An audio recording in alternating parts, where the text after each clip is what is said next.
একটা ছোট্ট শহরের কোণায়, যেখানে নদীর ধারে পুরনো বাড়িগুলো যেন সময়ের সাথে লড়াই করে দাঁড়িয়ে আছে, সেখানে থাকত সাগর। সাগরের বয়স মাত্র ২৫, কিন্তু তার চোখে একটা অদ্ভুত গভীরতা, যেন সে জীবনের অনেক রহস্য দেখে ফেলেছে। সে তার দাদার বাড়িতে থাকত, যেখানে দাদা বৌদির সংসার চলত শান্তভাবে। দাদা ছিলেন ব্যস্ত ব্যবসায়ী, প্রায় বাইরে থাকতেন। আর বৌদি মোনা ছিলেন সেই নারী যার সৌন্দর্য যেন কোনো পুরনো চিত্রকলার মতো। সাদা শাড়িতে লাল টিপ, চোখে কাজলের টান, আর হাসিতে একটা দুষ্টমি যা সবাইকে আকর্ষণ করত। মোনার বয়স ৩০-এর কাছাকাছি, কিন্তু তার যৌবন যেন সময়কে ছাড়িয়ে গেছে। সাগর বাড়িতে এসেছিল কয়েক মাস আগে, কলকাতা থেকে চাকরি ছেড়ে। সে বলতো শহরের হইচই থেকে বিরতি চাই, কিন্তু তার চোখে একটা গোপন ছায়া লুকিয়ে থাকত। প্রথম দিন যখন সে মোনাকে দেখল, তখন বাড়ির উঠোনে দাঁড়িয়ে। মোনা রান্নাঘর থেকে বেরিয়ে এসে বললেন, আরে সাগর, এসো এসো, তোমার দাদা বলেছে তুমি আসছো, আমি তোমার জন্য চা বানিয়েছি। সাগরের চোখ পড়ল মোনার হাতে, যেখানে সোনার চুড়ি ঝলমল করছিল, আর তার গলায় একটা লকেট যা যেন কোনো রহস্য লুকিয়ে রেখেছে। সাগর হাসল, কিন্তু তার হাসিতে একটা দুষ্টু চকচকানি। বৌদি, তোমার চা খেয়ে যদি আসক্ত হয়ে যায় তাহলে কি করব? মোনা হেসে উড়িয়ে দিলেন, কিন্তু তার চোখে একটা অদ্ভুত ঝিলিক। সেই দিন থেকে শুরু হলো তাদের মধ্যে একটা অদৃশ্য খেলা। সাগর বাড়ির কাজে সাহায্য করত, যেমন বাজার করা বা বাগানে জল দেওয়া। একদিন সকালে মোনা ছাদের কাপড় শুকাতে গেলেন। সাগর নিচে থেকে দেখছিল। হঠাৎ একটা কাপড় উড়ে এসে তার মুখে পড়ল। সে হাসতে হাসতে বলল, বৌদি, তোমার কাপড়গুলো যেন আমাকে ডাকছে। মোনা উপর থেকে ঝুঁকে বললেন, দুষ্টু ছেলে, সবসময় মজা করো, নাও ধরো এটা, বলে আরেকটা কাপড় ছড়ে দিলেন। সাগর ধরল, কিন্তু তার হাতে কাপড়টা ছুঁয়ে যেন একটা বিদ্যুৎ প্রবাহ হলো। সে উপরে তাকিয়ে দেখল মোনার চোখে একটা রহস্যময় হাসি, যেন সে কিছু বলতে চাইছে কিন্তু বলছে না। দিনগুলো কাটতে লাগল। সাগর রাতে তার ঘরে বসে থাকত আর মোনার কথা ভাবত। তার মনে একটা প্রশ্ন জাগত, মোনা কেন এত একা? দাদা তো প্রায় বাইরে, কিন্তু মোনার চোখে একটা অসম্পূর্ণতা যেন লুকিয়ে আছে। এক রাতে ঝড় উঠল, বিদ্যুৎ চমকাচ্ছে আর বাড়িটা অন্ধকার। সাগরের ঘরে আলো নেই। সে বেরিয়ে এলো, হঠাৎ দেখল মোনা রান্নাঘরে দাঁড়িয়ে, হাতে একটা মোমবাতি। বৌদি, ভয় পাচ্ছ? সাগর জিজ্ঞাসা করল। মোনা ঘুরে তাকালেন, তার চোখে একটা দুষ্টু আলো। ভয়? না গো, কিন্তু একা থাকতে ভালো লাগে না। তুমি এসো, আমার সাথে বসো। তারা বসলেন আর কথা বলতে লাগলেন। মোনা বললেন তার অতীতের কথা, কিভাবে সে গ্রাম থেকে এসেছে, কিন্তু কিছু কথা অসম্পূর্ণ রেখে দিলেন। সাগরের মনে সন্দেহ জাগল, মোনার লকেটে কি লুকিয়ে আছে। সে দেখেছে মোনা রাতে সেটা খুলে কিছু দেখেন। পরের দিন সাগর বাজারে গেল। ফেরার পথে একটা পুরনো দোকানে থামল, যেখানে এক বুড়ো লোক বসে। বুড়ো বলল, তোমার বৌদির লকেট দেখেছ? ওতে একটা রহস্য আছে। সাগর চমকে উঠল, কি রহস্য? বুড়ো হাসল, সময় হলে জানবে, কিন্তু সাবধান, দুষ্টু খেলায় পা দিও না। সাগর ফিরে এসে মোনাকে দেখল, যেন সে আরও আকর্ষণীয়।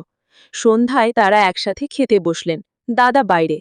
মোনা বললেন, সাগর, তোমার চোখে কি যেন লুকিয়ে আছে, বলো না, কোনো মেয়ের কথা? সাগর হাসল, না বৌদি, কিন্তু তোমার মতো কেউ হলে ভালো হতো। মোনার গাল লাল হয়ে গেল, কিন্তু সে হাসলেন। সেই রাতে সাগর তার ঘরে শুনল কোনো শব্দ, যেন কেউ হাঁটছে। সে বেরিয়ে দেখল মোনার ঘরের দরজা খোলা, আর ভিতরে একটা ছায়া। তার মনে প্রশ্ন জাগল, এটা কি রহস্য? দিন যত যাচ্ছে তাদের মধ্যে একটা অদৃশ্য টান বাড়ছে। সাগর মোনাকে সাহায্য করতে গেলে তাদের হাত ছুঁয়ে যায়, আর চোখে চোখ পড়ে। একদিন বাগানে মোনা ফুল তুলছিলেন। সাগর এসে বলল, বৌদি, তোমার হাতে ফুল যেন আরও সুন্দর। মোনা বললেন, দুষ্টু, সবসময় এমন কথা বলো, কিন্তু তুমি জানো না আমার জীবনে একটা গোপন ছায়া আছে। সাগরের কান খাড়া হলো, কি ছায়া? মোনা হাসলেন, সময় হলে বলবো, কিন্তু এখন চলো একটা খেলা খেলি। তারা খেললেন, একটা মজার খেলা, যেখানে সাগরকে চোখ বন্ধ করে মোনাকে খুঁজতে হবে। খেলার মধ্যে সাগরের হাত মোনার কাঁধে পড়ল, আর একটা অদ্ভুত অনুভূতি হলো। মোনা ফিসফিস করে বললেন, সাবধান, খুব কাছে এসো না, কিন্তু তার কণ্ঠে একটা দুষ্টু আমন্ত্রণ। সেই রাতে সাগর ঘুমাতে পারল না। সে ভাবল, মোনার রহস্য কি? লকেটে কি আছে, আর তাদের মধ্যেই টান কেন? পরের দিন সে গোপনে মোনার ঘরে ঢুকল। যখন মোনা বাইরে, সেখানে একটা ডায়েরি পেল, যাতে লেখা, আমার অতীতের ভুল যা কাউকে বলা যায় না, কিন্তু সাগর এলে যেন সব পাল্টে যাচ্ছে। সাগর চমকে উঠল। হঠাৎ পিছনে শব্দ, মোনা এসে গেছে। সাগর, তুমি এখানে? তার চোখে রাগ আর দুষ্টুমি মিশে। সাগর বলল, সরি বৌদি, কিন্তু তোমার রহস্য আমাকে টানছে। মোনা বললেন, ঠিক আছে, কিন্তু সাবধান, এই রহস্য তোমাকে নিচে টেনে নেবে। সেই দিন থেকে তাদের সম্পর্কে একটা নতুন মোড় এলো, যেন একটা দুষ্টু খেলা শুরু হলো, যার শেষ অজানা। সাগরের মনে এখন শুধু মোনার রহস্য। সে ডায়েরির কথা ভুলতে পারছে না। পরের দিন সকালে মোনা রান্না করছিলেন। সাগর এসে বলল, বৌদি, কালকের জন্য সরি, কিন্তু তোমার ডায়েরিতে কি লেখা? মোনা ঘুরে তাকালেন। তার চোখে একটা মজার ঝিলিক। দুষ্টু ছেলে, অন্যের জিনিস দেখা ভালো না, কিন্তু যদি জানতে চাও তাহলে একটা শর্ত, আজ আমার সাথে শহরে যাবে। সাগর রাজি হল। তারা বেরিয়ে পড়লেন একটা পুরনো বাজারে। রাস্তায় হাঁটতে হাঁটতে সাগরের হাত মোনার হাতে ছুঁয়ে গেল। মোনা বললেন, সাবধান, লোকে দেখলে কি বলবে? কিন্তু তার কণ্ঠে একটা দুষ্টু আমন্ত্রণ। সাগর হাসল, বৌদি, লোকের কথাই কি, আমরা তো শুধু মজা করছি। বাজারে তারা একটা পুরনো দোকানে ঢুকলেন, যেখানে অ্যান্টিক জিনিস বিক্রি হয়। মোনা একটা পুরনো লকেট দেখলেন, যেমন তার নিজেরটা। সাগর, এটা দেখো, আমারটা এরকমই। সাগর জিজ্ঞাসা করল, তোমার লকেটে কি আছে? মোনা হাসলেন, একটা ছবি, যা আমার অতীতের, কিন্তু বলবো না এখন।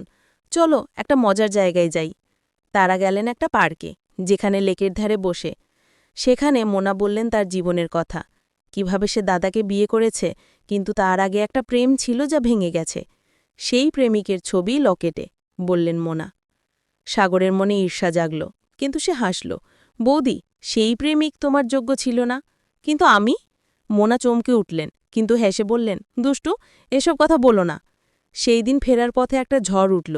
তারা একটা পুরনো মন্দিরে আশ্রয় নিলেন। অন্ধকারে তারা কাছে কাছে বসলেন। সাগরের হাত মোনার কাঁধে পড়ল, যেন দুর্ঘটনায়। মোনা বললেন, সাগর, এটা ঠিক না, কিন্তু তার শরীর যেন কাঁপছে। সাগর ফিসফিস করে বলল, বৌদি, এই মুহূর্তটা যেন একটা স্বপ্ন। ঝড় থামলে তারা ফিরলেন, কিন্তু তাদের মধ্যে একটা অদৃশ্য বন্ধন গড়ে উঠল। রাতে সাগর তার ঘরে ভাবল, মোনার অতীতের প্রেমিককে, কেন লকেটে তার ছবি? সে গোপনে মোনার ঘরে গেল, কিন্তু এবার লকেটটা পেল না। হঠাৎ শব্দ, মোনা এসে গেছে। আবার? দুষ্টু, তুমি থামবে না? মোনা হাসলেন, কিন্তু তার চোখে রহস্য। পরের দিনগুলোতে তাদের খেলা আরও দুষ্টু হয়ে উঠল। সাগর মোনাকে মজা করে ডাকত, বৌদি, তোমার শাড়ির আঁচল উঠছে।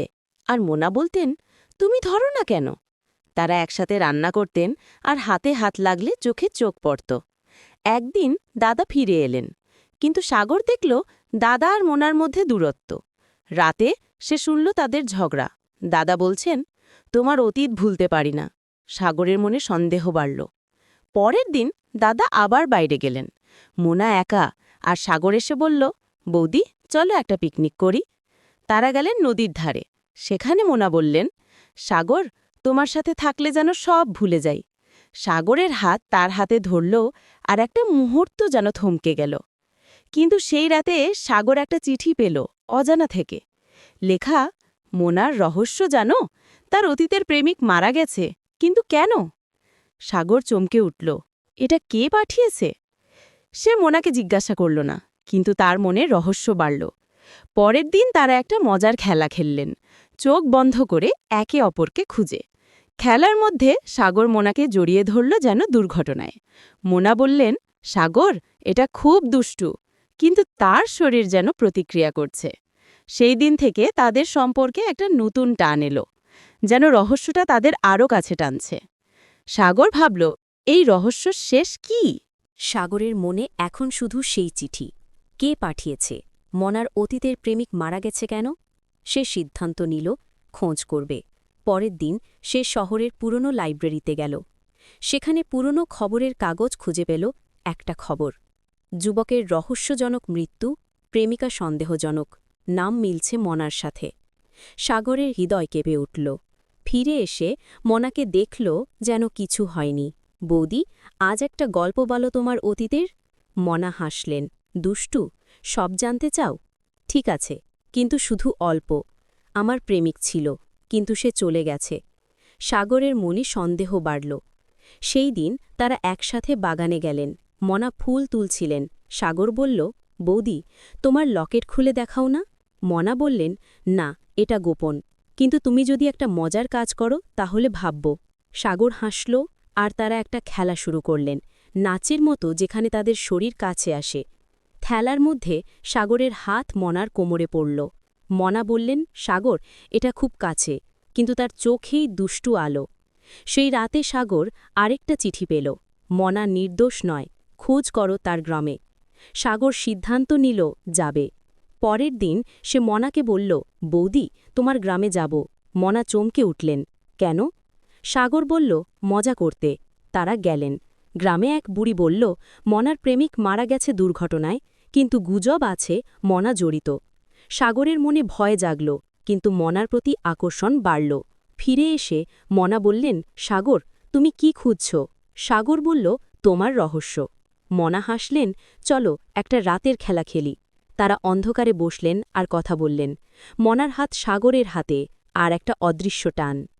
কিন্তু রহস্য বাড়তে লাগল।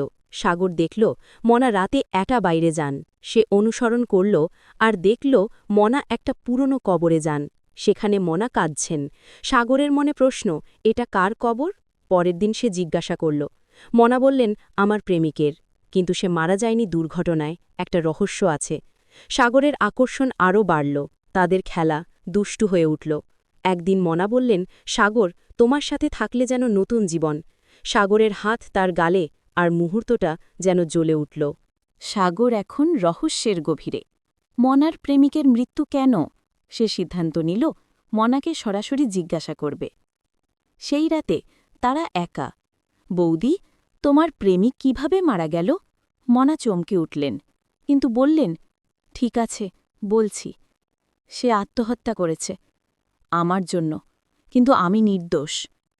সাগরের মনে স্বস্তি, কিন্তু আকর্ষণ বাড়ল। বৌদি, তোমার সাথে আমি সব ভুলে যাই। মনা হাসলেন, দুষ্টু, এটা নিষিদ্ধ। পরের দিন চিঠি আসা বন্ধ হল। সাগর বুঝল হয়তো কোনো লোকের ষড়যন্ত্র। তাদের সম্পর্ক এখন খুব কাছে। একদিন তারা নদীর ধারে গেলেন। সেখানে সাগর মনাকে জড়িয়ে ধরল। মনা বললেন, সাগর, এটা শেষ হোক, কিন্তু তার শরীর বলছে অন্য কথা। রহস্য শেষ হল, কিন্তু তাদের খারাপ সম্পর্ক শুরু। তারা জানে এটা নিষিদ্ধ, কিন্তু দুষ্টু টান থামাতে পারে না। শেষে তারা একটা গোপন প্রতিশ্রুতি দিল, এই রহস্য তাদের এক করে রাখবে। বন্ধুরা, আজকের গল্পটি এখানেই শেষ। আমার নতুন বন্ধুরা সাবস্ক্রাইব করে আমার সাথেই থাকুন। বাই।